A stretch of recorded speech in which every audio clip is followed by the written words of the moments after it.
اور پھر صحیح بخاری میں ایک حدیث ہے، نبی الاسلام اور سیدنا عمر ایک دفعہ ہاتھ میں ہاتھ ڈال کے چال قدمی کر رہے تھے، تو حضرت عمر نے دیکھا نبی الاسلام نے اتنی شفقت کی ہے، تو تھوڑے فرینک ہوئے، ان کا یا رسول اللہ پوری دنیا میں سب سے بڑھ کر آپ مجھے محبوب ہیں سوائے میری جان کے۔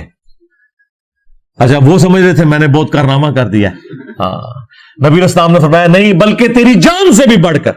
تو ان کا یا رسول اللہ ہاں آپ مجھے میری جان سے بھی بڑھ کر عزیز ہیں۔ پھر آپ نے فرمایا اب تیرا ایمان مکمل ہوا ہے۔ اچھا انہوں نے سچ بولا، انسان کو اپنی جان سے آگے تو کوئی چیز نہیں ہوتی، لیکن نبی علیہ السلام کے سامنے سچ بولنے کی برکت یہ ظاہر ہوئی کہ آپ علیہ السلام نے اس بات کو کھول دیا کہ بھائی یہ بھی ایمان مکمل نہیں ہے جب تک کہ اپنی جان سے بھی بڑھ کر مجھے عزیز نہیں سمجھو گے۔ اور اس کا مطلب قطعاً یہ نہیں ہے کہ آپ نے لبیک یا رسول اللہ کے نعرے ہی لگانے ہیں خالی، اور عمل کوئی نہیں کرنا، ختم نبوت کا نام لینا ہے اور چلانی ہے جو اپنی کاز اینٹی قادیانی کاز چلانی ہے، اینٹی چشتی رسول اللہ، اینٹی تھانوی رسول اللہ بات ہی نہیں کرنی کیونکہ اس میں اپنے فرقے خلاف ہو جائیں گے۔ تو یہ ختم نبوت کا کام نہیں ہو رہا، یہ اینٹی قادیانی کام ہے۔ ختم نبوت یہ ہے کہ خواہ غلام احمد قادیانی دجال ہو یا کوئی اور دجال ہو، وہ کسی بھی فرقے کا بزرگ ہو، جس نے ختم نبوت کے اوپر ڈاکہ مارا ہے، سب کو ایک ہی کٹہرے میں لا کر کھڑا کیا جائے۔ آخری ریفرنس نمبر 12، آپ گیس کریں کہ آخری ریفرنس کیا ہو سکتا ہے؟ اس کے بعد تو کسی کی گنجائش ہی نہیں تھی، تو یقیناً یہ 11واں ریفرنس ہی آخری تھا۔ یہ جو 12واں ریفرنس ہے، جو اللہ کے محبوب علیہ السلام کا احسان ہے اس امت کے اوپر، اس کے کانٹیکسٹ میں اللہ تعالیٰ نے امت کے اوپر ایک چیز فرض کر دی ہے۔ سورۃ الاحزاب سورت نمبر 33 آیت نمبر 56، ان اللہ وملائکتہ یصلون علی النبی یا ایھا الذین آمنوا صلوا علیہ وسلموا تسلیما اللہم صل علی محمد وعلی آل محمد کما صلیت علی ابراہیم وعلی آل ابراہیم انک حمید مجید اللہم بارک علی محمد وعلی آل محمد کما بارکت علی ابراہیم وعلی آل ابراہیم انک حمید مجید السلام علیکہ ایھا النبی ورحمۃ اللہ وبرکاتہ۔ یہ آیت جب نازل ہوئی تو صحابہ کرام نے کہا یا رسول اللہ آپ نے ہمیں سلام تو سکھا دیا ہے، السلام علیکہ ایھا النبی، ہم آپ پہ درود کیسے پڑھیں؟ اور بخاری کے تو الفاظ ہیں ہم آپ اور آپ کے اہل البیت پر کیسے درود پڑھیں؟ تو پھر نبی علیہ السلام نے یہ درود ابراہیمی تعلیم فرمایا۔ اس کا جو پہلا حصہ یہ بھی پرفیکٹ ہے، اللہم صلی علی محمد وعلی آل محمد۔ تو یہ امت کے اوپر اللہ تعالیٰ نے اوبلیگیٹری ٹھہرا دیا کہ آپ صلی اللہ علیہ وآلہ وسلم کے لیے دعائے رحمت کرنی ہے، دعائے سلامتی کرنی ہے، اگرچہ اس کا فائدہ ہمیں ہی ہے۔ مسلم شریف میں حدیث ہے جو مجھ پر ایک دفعہ درود پڑے گا اللہ تعالیٰ اس پہ 10 رحمتیں نازل فرمائے گا۔ اور درود شریف کے فضائل میں تو میری پوری مجلس ہے 5 گھنٹے کی، آپ وہ دیکھ لیں، درود شریف سے متعلق 50 کوسچنز وہاں پہ تفصیل کے ساتھ مل جائے گی۔ بہرحال اس آیت میں امت کو یہ تعلیم کیا گیا ہے کہ جس نبی کا یہ آپ پر احسان ہے، جس نبی کو اللہ تعالیٰ نے ذریعہ بنایا آپ کی ہدایت کا، آپ نے ان کے لیے دعا کرنی ہے۔ اس لیے ہم دیکھیں ہماری نماز اسی چیز کے ساتھ جڑی ہوئی ہے، ہم نماز میں بھی درود شریف پڑھتے ہیں، آگے پیچھے بھی، مسجد میں جاتے وقت بھی درود شریف ہے، اور درود شریف کو اپنا حرز جاں بنانا ایک مومن کی نشانی ہے، الحمدللہ۔ باقی نبی علیہ السلام کو ہماری دعاؤں کی کوئی ضرورت نہیں ہے۔ وَرَفَعْنَا لَكَ ذِكْرَكَ، اے نبی ہم نے آپ کے لیے آپ کے ذکر کو بلند کر دیا۔ دنیا میں جہاں کہیں بھی اللہ کا نام لیا جاتا ہے، اذان کے اندر یا نماز میں، تو ساتھ رسول اللہ کا بھی نام مبارک ذکر ہوتا ہے۔ اشہد ان لا الہ الا اللہ تو اشہد ان محمد رسول اللہ، یہ ساتھ ہی ذکر ہوتا ہے۔ وَلَلْآخِرَةُ خَيْرٌ لَكَ مِنَ الْأُولَى، اے نبی آپ کا ہر آنے والا لمحہ گزرے ہوئے لمحے سے بہتر ہوگا۔ اس وقت نبی علیہ السلام کی جو زندگی ہے اللہ کی جنت میں، وہ اس زندگی سے بہتر ہے جو آپ دنیا میں گزار کے گئے ہیں، اور آپ کی قیامت کے دن کی زندگی اس برزخ کی زندگی سے بہتر ہوگی۔ ہر لمحے درود شریف جو اللہ بھیج رہا ہے اور اس کے فرشتے بھیج رہے ہیں، بے شک اللہ اور اس کے فرشتے درود بھیجتے ہیں نبی صلی اللہ علیہ وآلہ وسلم پر، تو نبی علیہ السلام کی تو شان ہر وقت بلند ہو رہی ہے. اللہ کا درود بھیجنا یہ ہے کہ اللہ تعالیٰ کسی کو نہیں کہتا, اللہ تو خود شان بلند کر دیتا ہے. یہ تو فرشتے یا ہم ہیں جو ہم کہتے ہیں اللہم صلی علی محمد, اے اللہ تو محمد صلی اللہ علیہ وآلہ وسلم پر رحمت نازل فرما. اللہ کو تو کسی کو کہنے کی ضرورت نہیں ہے. اللہ کا درود یہ ہے کہ اللہ تعالیٰ کہتا ہے میں نے اپنے نبی پر اتنی رحمتیں کی, میں نے اپنے نبی کے اتنے درجات بلند کیے. اللہ کو تو کسی کو کہنے کی ضرورت ہی نہیں ہے. تو یہ نبی صلی اللہ علیہ وآلہ وسلم کی خوبی ہے کہ آپ کا ہر آنے والا لمحہ گزرے ہوئے سے بہتر ہے. وَلَسَوْفَ يُعْطِيكَ رَبُّكَ فَتَرْضَىٰ, اور اے نبی وہ دن بھی آنے والا ہے ہم آپ کو اتنا دیں گے کہ آپ اپنے رب سے راضی ہو جائیں گے, اور وہ دن ہے قیامت کا دن. ہاں وہ صحیح مسلم میں حدیث ہے کہ نبی اسلام ایک دفعہ بیٹھے ہوئے رو رہے تھے تو حضرت جبرائیل علیہ السلام کو اللہ تعالیٰ نے بھیجا اور کہا کہ ہمارے محبوب کو سلام کہو کہ پوچھو کیوں رو رہے ہو. تو نبی علیہ السلام نے کہا میری امت میری امت. تو اللہ تعالیٰ نے پیغام بھجوایا کہ انہیں سلام کہو اور کہو کہ ہم آپ کی امت کے معاملے میں آپ کو قیامت والے دن رسوا نہیں کریں گے. تو یہ شفاعت ملنی ہے. عسیٰ ان یبعثک ربک مقاما محمودا, ان قریب وہ وقت آنے والا ہے کہ ہم تمہیں ایسے مقام پر فائز کریں گے اے نبی جہاں ہر شخص تمہاری تعریف کر رہا ہوگا. مقام محمود وہ مقام جہاں پر جو بندہ فائز ہے اس کی تعریف کی جائے. نبی اسلام کے لیے وہ مقام محمود ہے. اور بخاری مسلم میں تفصیلی حدیث ہے کہ تمام انبیاء سے ہو کر اینڈ پہ نبی اسلام کے پاس لوگ آئیں گے اور آپ کی دعا کی برکت سے شفاعت کا دروازہ کھلے گا. اور پھر جب شفاعت کا دروازہ کھلے گا پھر باقی انبیاء بھی شفاعت کریں گے, اللہ کے نیک بندے بھی شفاعت کریں گے, فرشتے بھی شفاعت کریں گے. لیکن نیک بندے وہ جنہوں نے اللہ کی عبادت کی ہوگی, جنہوں نے اپنی عبادت کروائی ہے اور گئے. ہاں دنیا سے میری زبان تو گئے, آخرت اللہ دے عذاب وچ گئے. ہاں جنہوں نے کمٹمنٹ کے ساتھ زندگی گزاری ہے وہ شفاعت کریں گے, اس میں کوئی شک نہیں ہے. لیکن دروازہ نبی الاسلام کی مبارک دعا پہ کھلے گا. مسلم شریف میں واضح حدیث ہے سب سے پہلے قیامت والے دن میں قبر سے نکالا جاؤں گا, سب سے پہلے میں شفاعت کروں گا, سب سے پہلے میری شفاعت قبول کی جائے گی. اور مسلم شریف میں ایک اور حدیث ہے سب سے پہلے میں جنت کا دروازہ کھٹکھٹاؤں گا اور داروغہ جنت پوچھیں گے کون, میں کہوں گا محمد. تو وہ کہیں گے کہ مجھے حکم بھی یہی تھا کہ آپ کے نام کے اوپر دروازہ کھلے گا صلی اللہ علیہ وآلہ وسلم. تو نبی الاسلام کو کسی چیز کی ضرورت نہیں. انا اعطیناک الکوثر, اے نبی ہم نے آپ کو ہر معاملے میں خیر کثیر عطا فرمائی ہے. آپ کی اولاد بھی کثرت سے, آپ کی شانیں بھی کثرت سے, آپ کی امت بھی کثرت سے. بخاری مسلم میں حدیث ہے کہ جنتیوں کا نصف میری امت سے ہوگا, آدھے جنتی میری امت سے ہوں گے. تو ہر معاملے میں اللہ تعالیٰ نے خیر کثیر عطا فرمائی ہے. فصلی لربک وانحر, تو آپ اپنے رب کے لیے نماز پڑھیں, قربانی کریں. ان شانیک هو الابتر, بے شک آپ کا دشمن وہی بے نام و نشان رہے گا, آپ کی شان تو بلند ہوتی رہے گی. انا کفیناک المستہزئین, اے نبی آپ کا جو لوگ مذاق اڑاتے ہیں ہم کفایت کر جائیں گے آپ کو ہر معاملے میں. دیکھ لیں جتنا انہوں نے نبی الاسلام کو ملائن کیا پچھلے 100 سالوں میں, آپ کو پتا ہے 60,000 کتابیں لکھی گئی ہیں نبی الاسلام کے خلاف. دنیا میں کسی انسان کے خلاف اتنی کتاب نہیں لکھی گئی. لوگ کہتے ہیں جناب جی انجینئر صاحب, سارے مولوی انجینئر صاحب کے خلاف ہو گئے. سرکار انجینئر نے نبی الاسلام کی مبارک دعوت کا جب بیڑا اٹھایا تو یہی کچھ ہوگا, کیونکہ اس پلانٹ ارتھ پہ سب سے زیادہ مخالفت جس شخصیت کی ہوئی ہے نا وہ شخصیت ہے جن کی قبر مدینے میں. 100 سال میں 60,000 کتابیں لکھی گئی ہیں, اور ان 100 سالوں میں جتنی تیزی سے اسلام پھیلا ہے پہلے 1300 سال میں بھی نہیں پھیلا. سب سے بڑی بات آپ دیکھ لیں 58 اسلامی ملک بن چکے ہیں. 8 سے 100 سال پہلے تو یہ سارے کنکلوڈ کر بیٹھے تھے جب آٹومان امپائر بھی ٹوٹ گئی, سارے کے سارے مسلمان محکوم ہو گئے. کسی نے سوچا تھا کہ یہ 100 سال بعد 58 اسلامی ملک ہو چکے ہوں گے. نبی الاسلام کا مبارک انقلاب وقتی طور پر اگر حکومتی لیول پہ نہ بھی نظر آئے تب بھی عوام میں وہ لیگیسی اسی طریقے سے چل رہی ہے, اور اللہ تعالیٰ اپنے نبی صلی اللہ علیہ وآلہ وسلم کے دشمنوں کے خلاف خود انہیں کفایت فرمانے والا ہے. انا کفیناک المستہزئین.